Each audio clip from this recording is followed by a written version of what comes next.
History, where we make history every day. We're keeping it cool and going back to the Ice Age at the Discovery Fossil Center in Chowchilla, Madera County.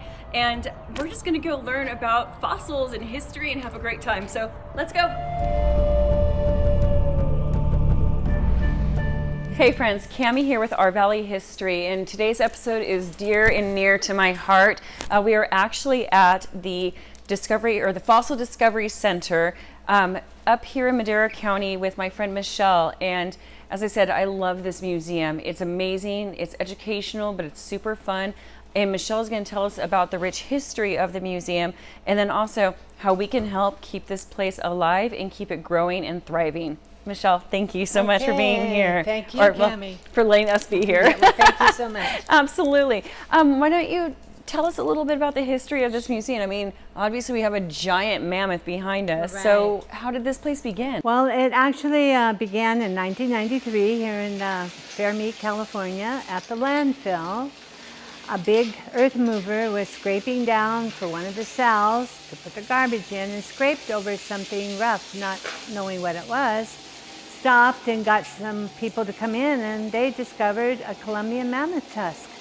So that discovery prompted people to keep searching, and to date we found over 15,000 fossils.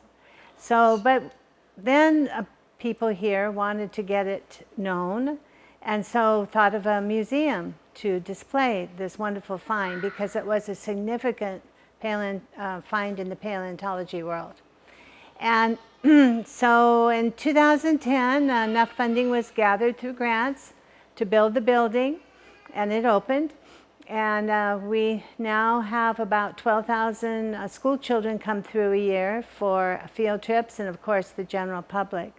So we have a wonderful, exciting science venue for the Central Valley, which is unique.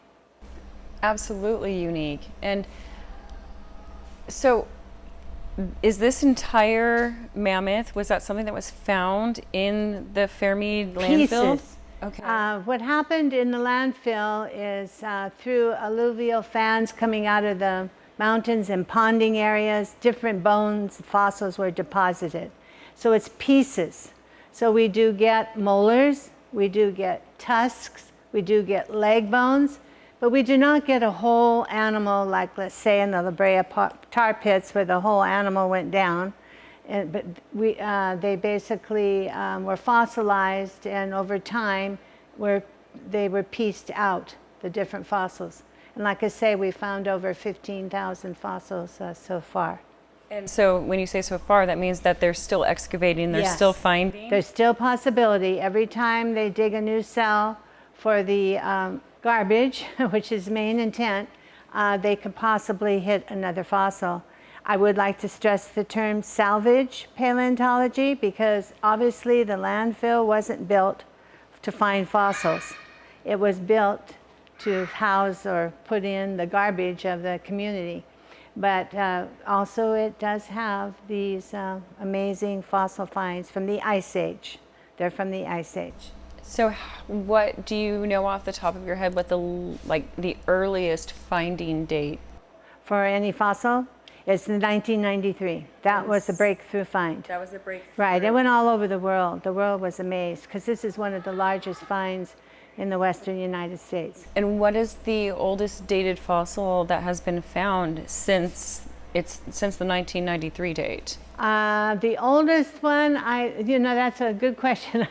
I don't know what the oldest in dating them, but basically here is the general terminology. They're Ice Age animals that are the only fossils found there, date from 500,000 to 700,000 years ago. So if you touch any, and they don't like us to touch, but there are some you can touch in the lab.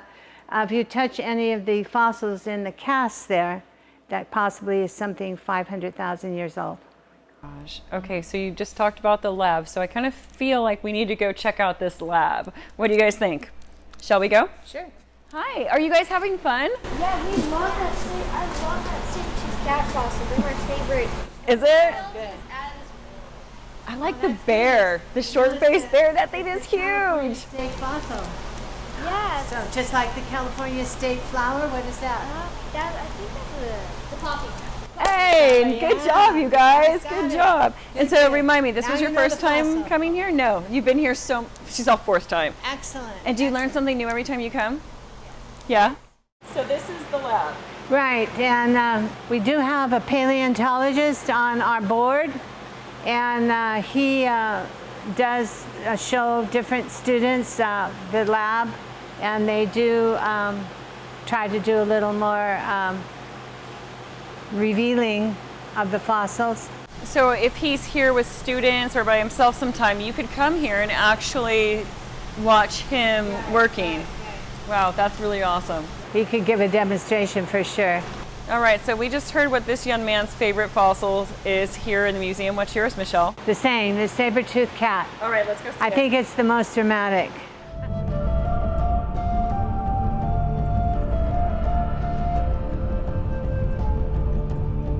All right, so the saber-toothed cat, this is your favorite. Yes, it is. It's, of course, a carnivore. That's what we try to emphasize, especially with young children coming in for our field trips. The three types here that we have a carnivore, which, of course, eats meat. Herbivore eats plants. Omnivore, our bear, of course, eats both. So we try to stress that with the kids. And, of course, carnivores have sharp teeth. And this saber-toothed cat was a very dramatic Ice Age animal with the saber teeth and the sharp teeth. And we found pieces of that at the landfill. Only 2% of our find or less have been of the carnivores. We find more of the horse than any, 60% horses, as they usually were drinking at the ponding or wet areas. And of course, the carnivores then probably took advantage of that moment. Nature at its finest, right? Right. Okay, well, this is the Harlan ground sloth. This one always fascinates me because when I think of a sloth, I think of, what you see on, the Discovery Channel or maybe in a zoo, and this is literally like 90 times bigger than what you see. Yes, and they're all different types of sloths. We found, I believe, 3 different types across the street, but this is one that we found. And what's fascinating, they use their claws to dig up the roots of the plant and then eat the plant. They were very intense about that. So they wanted to eat. You can see that's a pretty big creature, and went after the plants. And so when visitors come out here, Michelle, and they're walking around, they're looking at the museum, they're looking at all the fossils, you do an amazing job of having information out, but can visitors come and see a docent, ask questions? Absolutely. We do have a self-guided tour, but if you want a personalized tour, docent is available to do that and give you maybe more in-depth knowledge as well as answer your questions. So all of our future paleontologists, that's what they need to do, right? Absolutely. And usually in every group of children that we guide through, there's always 1 or 2 that want to be a paleontologist. And then sometimes they know more than we perhaps know at the moment because they're so well read, then surprise us. That's wonderful. This one's my favorite, to be honest with you, Michelle. Yes. This is my Alex. This is our favorite one, is the short-faced bear. And I mean, I'm 5'2", I know it's on the platform, but the sheer size of this bear is amazing. And you were telling me it runs how many miles per hour? 40 miles per hour. 40 miles per hour. That's like Yes. the average speed limit in the city of Fresno. Yes. Well, what's fascinating too is they're omnivores just like today's bears. And our bears are descendants, and they ate the same type of diet. And it was an extraordinary animal from the Ice Age. So one of the things that I think, obviously the fossils are extraordinary, and the paleontology aspect of this museum is just amazing to have right here in our valley. But one of the things I love is the attention that this museum plays on our Native American experience and culture and heritage here. Do you mind? Can we go over? Absolutely. Let's go look at our exhibit. Yes, absolutely. Let's take a walk.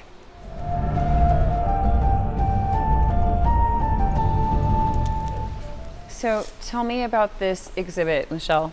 Well, a few years back, we came into a partnership with the Sierra Mono Museum, the Mono tribe of North Fork, California, which has a wonderful newly renovated museum to display their items. And we currently know that this was from their old museum that we have. They're donating to us these permanent animal displays. And a number of these animals were from the Ice Age as well. That's why it's a match. There were wolves and coyotes and bobcats and rabbits running around during the Ice Age as well. So the children are very fascinated with this because they all really don't know about taxidermy. And I have to emphasize that these were real living animals that had gone through the process of taxidermy, and to see them up this close is fascinating to them. Well, I know with, again, with my Alex was like, oh, is that a lobster? One of the first times we came here, I was like, no, it's a crawdad. And, right. You have to talk about crawfish, and it was such right. a learning experience. Right. It asks questions, right? It truly is. And then one of the more fascinating pieces on loan, we're going to be doing interchangeable loans of their basketry. And the basketry is fascinating because when we go outside, we'll see a display of deer grass. That's in the small coil basket section in the back. Deer grass with sedge root, bracken fern with black root binding. We actually have the deer grass growing out there, and can be used for basketry. And that's what the native local tribes used. Well, I think we should take a trip outside and check out the natural habitat. What do you think? Let's do that.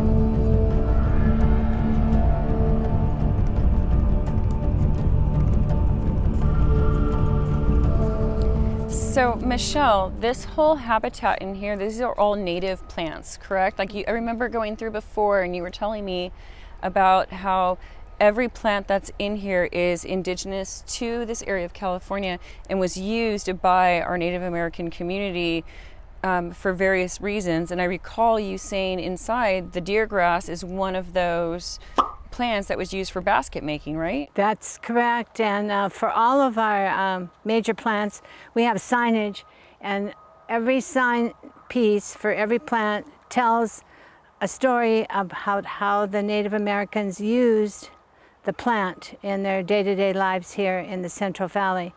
Another interesting aspect that you mentioned, we are a national wildlife designated area, and this grass was used by the deer during the fawning season as a place to hide the young.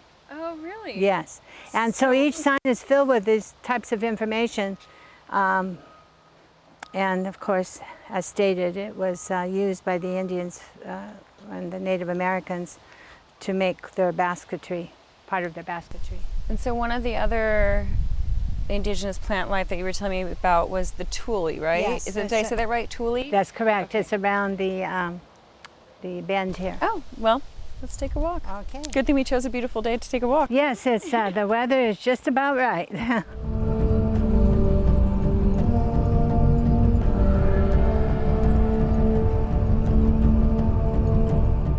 Tule was extensively used in building the yoke-hut homes especially, but it was used for clothing and other purposes. And this is the tule right here, This is the tule, and it gets harvested and dried and Look at woven. that dragonfly. Yes, and we have a lot of dragonflies. Every year we have a dragonfly festival. And when do we do that? Usually in the spring sometime, depending on the month. We did it a little early this year, actually before too many dragonflies came up. But So in other words, Ryan and I are coming back in the spring to film more about the dragonflies? Yes, okay, yes. we can do that. Yes. Well, and you were talking about how I kind of skipped ahead because I got excited about dragonflies. It happens easily. You know, squirrel. So this was used, the tule was used to make the huts, the habitats. Right. And clothing and bedding, and the Native Americans were very creative in a lot of uses of the plants to use in their day-to-day lives. And so this pond, you were saying this whole area, it is a natural habitat. Wildlife habitat. We're officially designated as such. So I know one of my favorite places is just around the corner. So let's take a walk, get in some shade, and then I want to talk about this pond a little bit because I know a lot of our viewers, they've heard about the pond, but they don't really know what is happening. So I'd love to, you know, talk to you for a minute about what's happening with this pond and this amazing wildlife habitat. Well, basically it's a central part of our tour because these are like the plants that the Ice Age animals might have eaten. But currently, the practicality of having a large building, we need a fire suppression resource, and it was the pond, but the pond is algae filled at this time of year, and it's difficult to run through a sprinkler system. And so they really want to come up with another system to do the fire suppression, and we hope it's not the pond. But it's the practicality of the times and monies, etc. And so I know you and I have been working closely together on trying to find a way to save the pond. Right. Trying to find a way to get a pump system that can replace it for fire suppression and still keep this natural habitat. And so I know we set up a GoFundMe for it. I know that we are looking to even find someone to donate a pump that can be used. It's probably the challenge is installation. The actual tank or tanks that we use, that could be donated, would help with the costs.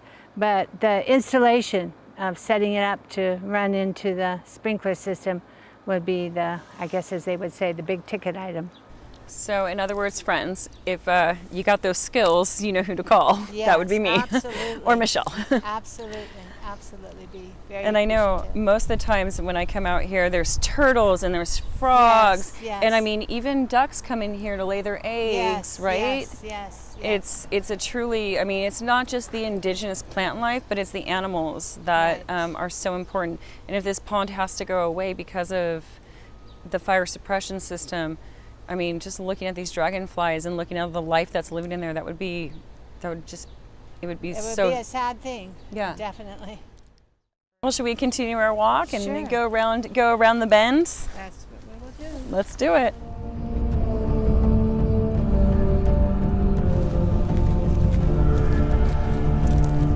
So tell me about this, because I mean, I know because I've been here before, Yes. but I think our viewers would really be interested to learn a little bit more about this. Well, yes, the local Native Americans utilized any marsh or grassland area for the plants and fishing, etc. So they were very important resources. The local habitats were very important for them in their day-to-day lives. And the elderberries were, as the Mexican elderberry, the Native Americans made tea from those blossoms. And they also put the liquid on sore joints and itches. And then the branches, you can see, they can be hollowed out, and they use them for producing flutes. Oh, no way. Yeah, isn't that interesting? There's a bigger one there. I bet that would be a good... Every time I come here, I learn something new. Oh, yes. It's a constant place of learning. But I think that's one of the most amazing things, especially with the Our Valley History Project, is I've gone to places I've been to so many times, but every time I go, I learn something new. Yes. And I feel like that's really important for people to know is it's not a one-stop shop. No. You know, you can go somewhere and you can learn something new every time. And I know we're going to get over there and talk about it in a minute, but you're even working towards some new and exciting exhibit renovations and things. But we're going to leave it hanging and we'll get there.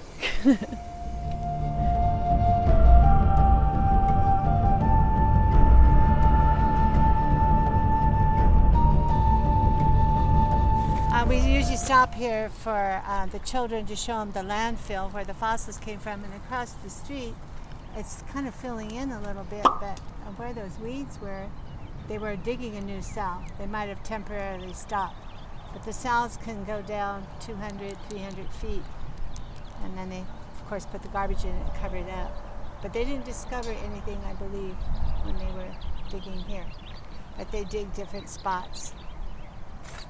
It's so fascinating to look out here and to think that in the next 6 months, next year, they could uncover something else extraordinary. That's right.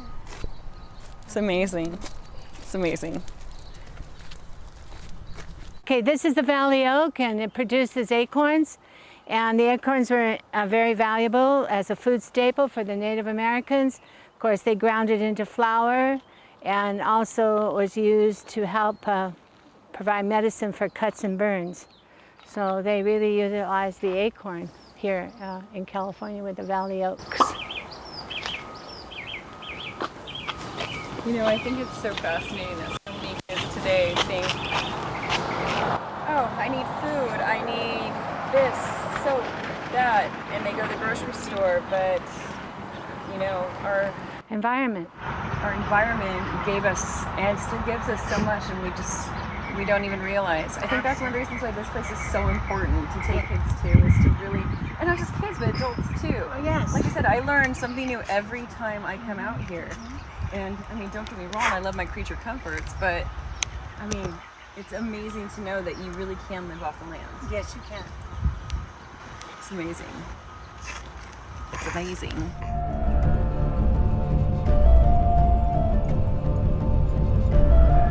Okay, so Michelle, we were talking about the different native plants that are used and have been and still are used by our Native American community, and we've got a home right here.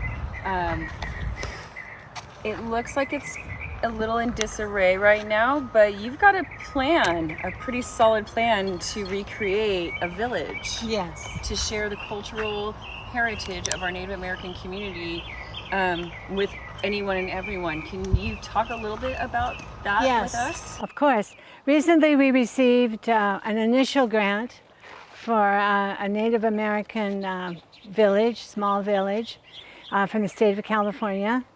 And we're going to, we got approval to put up a couple more homes like this. These probably have to be refurbished every 3 to 5 years. We had quite a storm season this last season, but it's basically made of woven tules that you saw previously. So we get 3 more of those.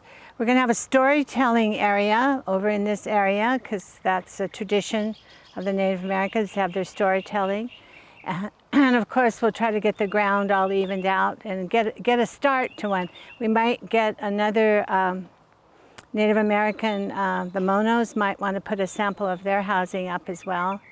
And we want to be able to show the public, and with signage, that this is the life of Native Americans in the past in the valley.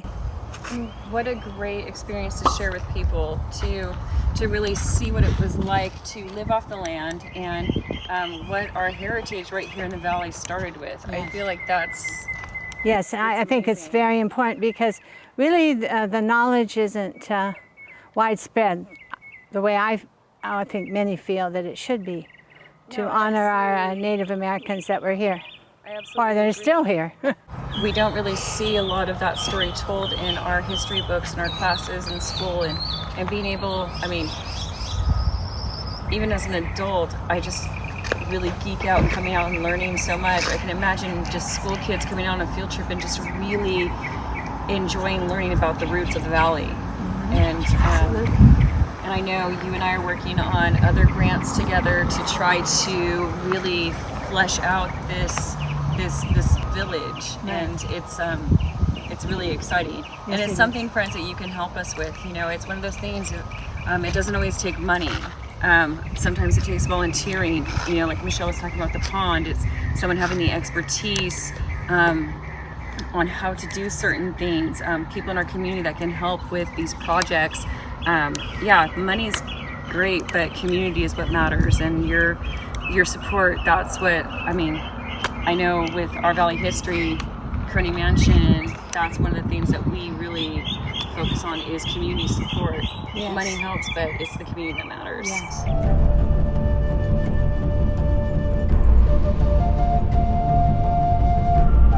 All right, so I know this is the plaque. That's the original. I remember driving down the 99 and seeing this giant orange on the side of the road, and you guys had it brought here? Well, you're right on everything you just said. We're trying to move into natural history.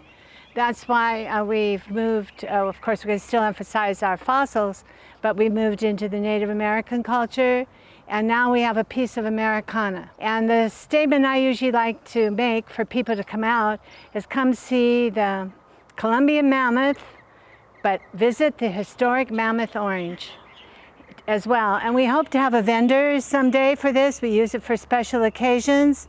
But the top half of this orange is original. So I intend to try to write it to be a historic site. We can't get it landmarked because it was moved from 99 to here. But we can get it as a point of interest, I believe is what it's called. Historical point of interest. And we've got this all donated basically from the Rotaries of the area, Madera Rotary and Chowchilla Rotary. So we're very appreciative to them, very dedicated people that have been involved. And the Clampers is a group that goes around and puts up landmarks, getting people's attention, landmark signage, and we're very appreciative to them. They're down here, the Clampers Vitus group, and they, as a group, do these things. And so it gives the history of the mammoth orange here. So this is definitely a piece of California's history, and invite people to come and take their pictures here. A lot of people do already. We have a couple more finishing pieces, some signage, and a little bit inside. It's like a kitchen inside. And we're very thankful to have this here. I love this statement that's on here. Its owner, Margaret Peggy Dorler, could take 10 orders and never pick up a pen. Yes, I believe she was well known for that. That's awesome. Yes. What a fantastic piece of Americana. Yes, it is. It really is. And it's going to go on. I think if it's okay, I noticed that there's some kids over in the dig. Can we go check that out? Would that be okay? Absolutely. All right, let's get in the shade. Yes.